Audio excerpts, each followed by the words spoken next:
To hear the full episode, become a patron at patreon.com/deathpanelpod. Welcome to the Death Panel. Patrons, thank you so much for supporting the show. None of the work that we do would be possible without you. To become a supporter of the show and get access to the second weekly bonus episode, as well as the entire back catalog of bonus episodes, become a patron at patreon.com/deathpanelpod. And to help us out some more, share the show with your friends, post about your favorite episodes, pick up copies of Health Communism, A Short History of Trans Misogyny, and Abolish Rent at your local bookstore, or request them at your local library, and follow us at deathpanel_. I'm Beatrice Adler-Bolton, and I'm here today with my guest, Madeline Lane-McKinley, to talk about her new book called Solidarity with Children, an essay against adult supremacy. Madeline is a feminist writer, parent, educator, and is an editor for Blindfield, a journal of cultural inquiry. In addition to Solidarity with Children, which is the book we're talking about today, she's also the author of the books Comedy Against Work, Utopian Longing in Dystopian Times, and Dear Z, as well as the co-author of the book Fag Hag. Madeline, welcome to the Death Panel. Thanks for having me. Thank you so much for joining me today. It's so great to have you on the show, and I'm really excited to talk about this book. As I mentioned at the top, it's called Solidarity with Children, an essay against adult supremacy. It's out November 4th from Haymarket Books. We'll put a link to pre-order the book in the episode description. And this book was honestly really fun to read. It feels like one of those rare works that manages to basically rewire your political imagination as you're reading it, even if you were already really familiar with the topic.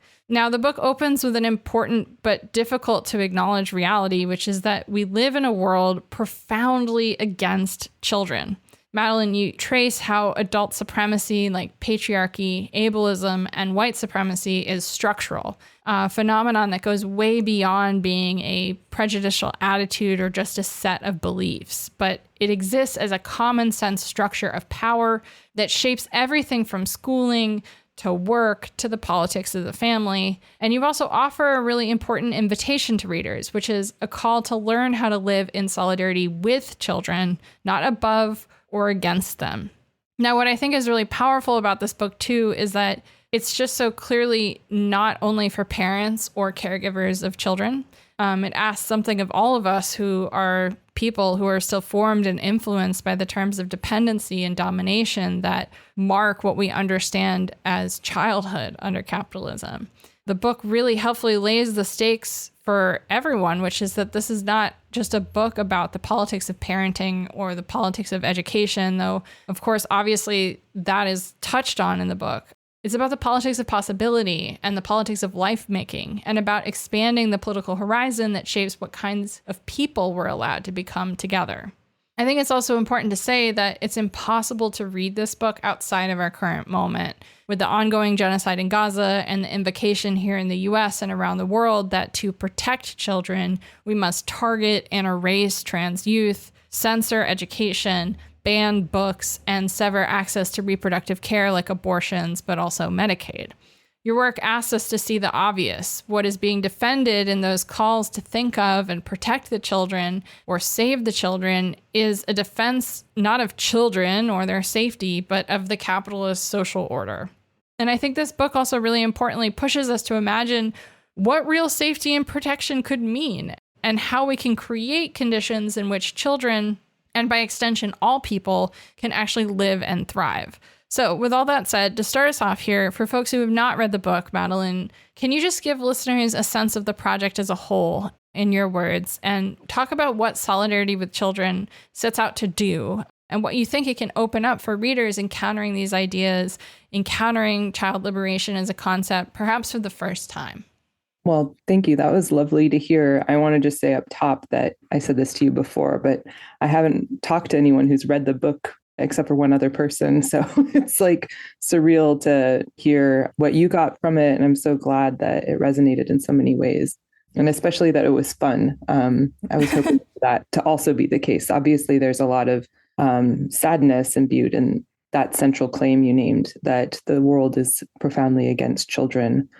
I guess I started thinking about this project in 2018.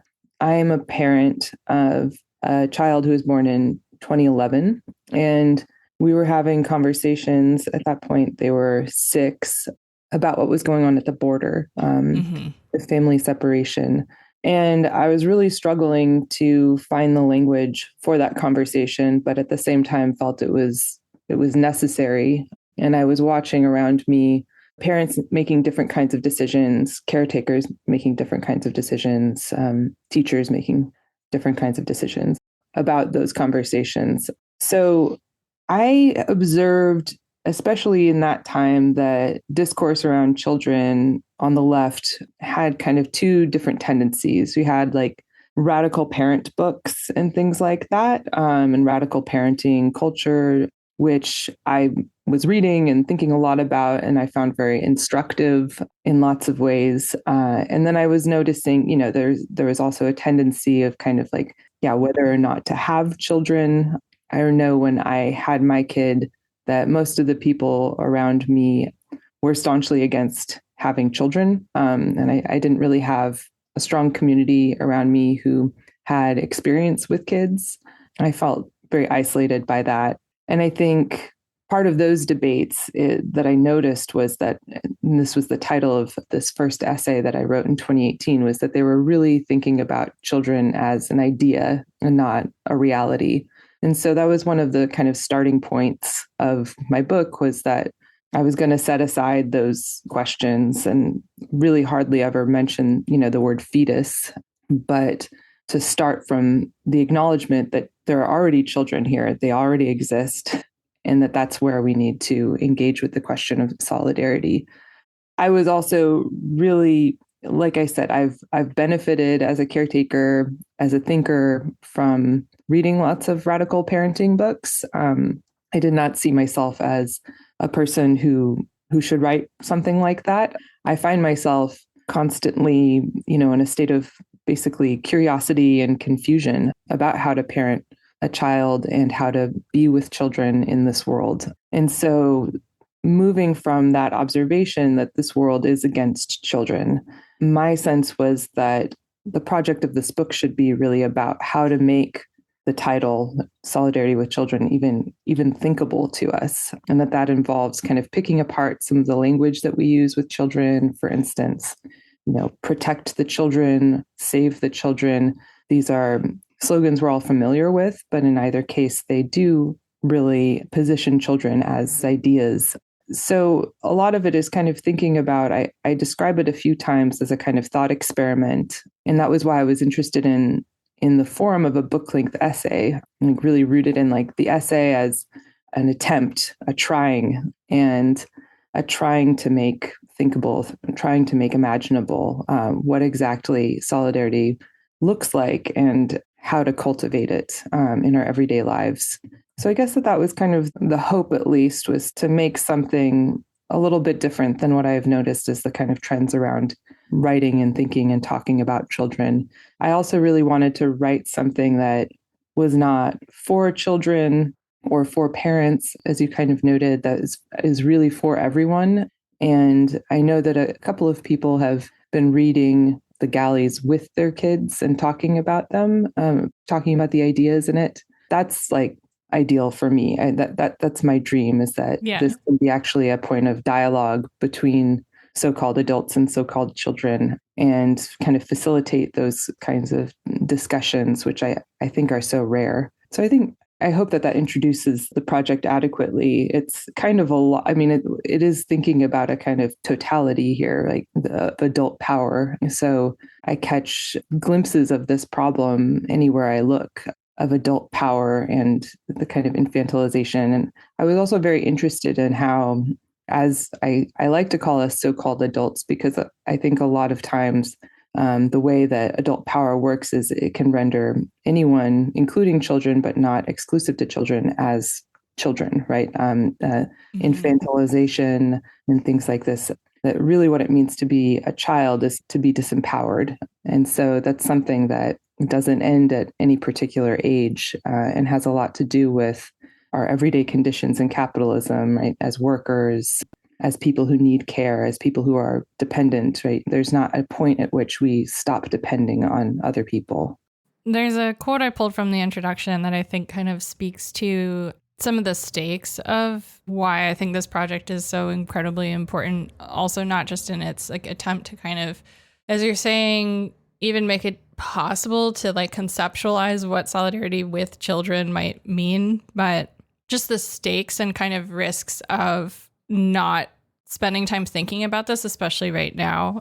So in the introduction, you write, quote, "The fascist turn of recent years has made political solidarity with children increasingly dangerous work. In this time, the trans child as a figure of child autonomy has posed what would seem the ultimate threat to the social order. Hence the second Trump administration's immediate assault on trans children and their families upon inauguration."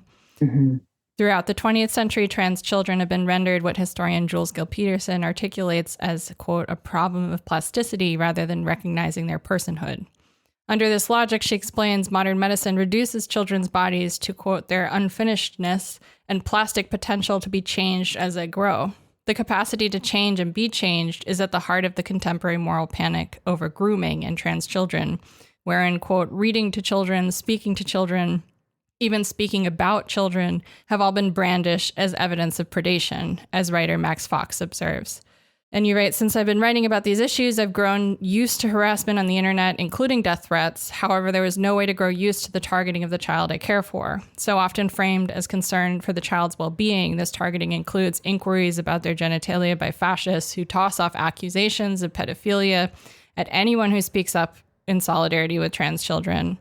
Irony is not a strong enough word for this fascist obsession with the bodies of children. Parenting and caretaking for trans and non-binary youth is riddled with uncertainties about safety every day. Whether and how to keep stealth, as we describe living and hiding in schools and other child-centered spaces where harassment and violence are likely, how to advocate without violating the children we care for, how to help children find ways to survive under such conditions of adult supremacy." And I feel like that quote, even though it's not directly describing what adult supremacy is, it so clearly kind of articulates the material stakes of even like trying to have this conversation in public, which I think is, you know, something as a project. Obviously, this is citing my co-host and collaborator, Jules Gill-Peterson. We frequently receive like hate mail and harassment around discussing and advocating for trans children or just children in general. And even speaking on this topic can be a kind of like magnet for everything from, you know, online trolls to like the New York Post or whatever. So it's in this kind of moment, like there is an attempt to even make this conversation something that is impossible. And there's a kind of setting of a political horizon where to even consider solidarity with children is, in the framing of the Trump administration during the second administration, is an enemy or a danger to the state, right? Like these executive orders around care and access to care for trans children have been framed in the language of being a kind of anti-American ideology to even affirm children's identities in this way. Mm-hmm. So I think, you know, this is like one of the reasons why I'm really excited to talk to you about this project, because it's not only, I think a lot of people sometimes will be like, oh, you know, children's liberation or family abolition, like these are just kind of topics that the left throws out to be provocative or something, right? Like they totally buy into this false narrative that the political horizon must be necessarily limited and that anything that kind of approaches this topic is somehow like perverse or unserious, I guess, which is frankly like ridiculous. But I think this all speaks to like, what is adult supremacy? Like it's all of that. It's all that fucking stuff that you named, that I just threw out casually, and so much more. And it's something that is experienced incredibly unevenly because, you know, I'm thinking so much about Jules's work and thinking about the children who are denied the kind of role of childhood, which is also something I think you write about really well in this, the way that this is a kind of equal expression to, you know, like Ruth Wilson Gilmore's definition of racism, which is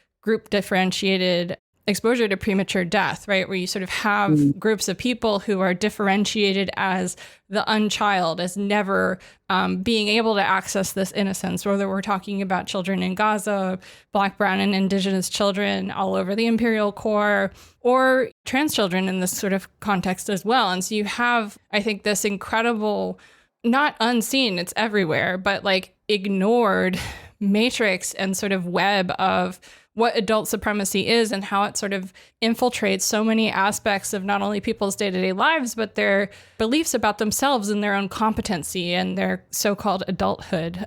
as you put it, which I think is just incredibly important for everyone to spend some time thinking about and acknowledging, despite, what trolls on the internet might try and convince you of, that this line of thinking is, basically dangerous, is the assertion.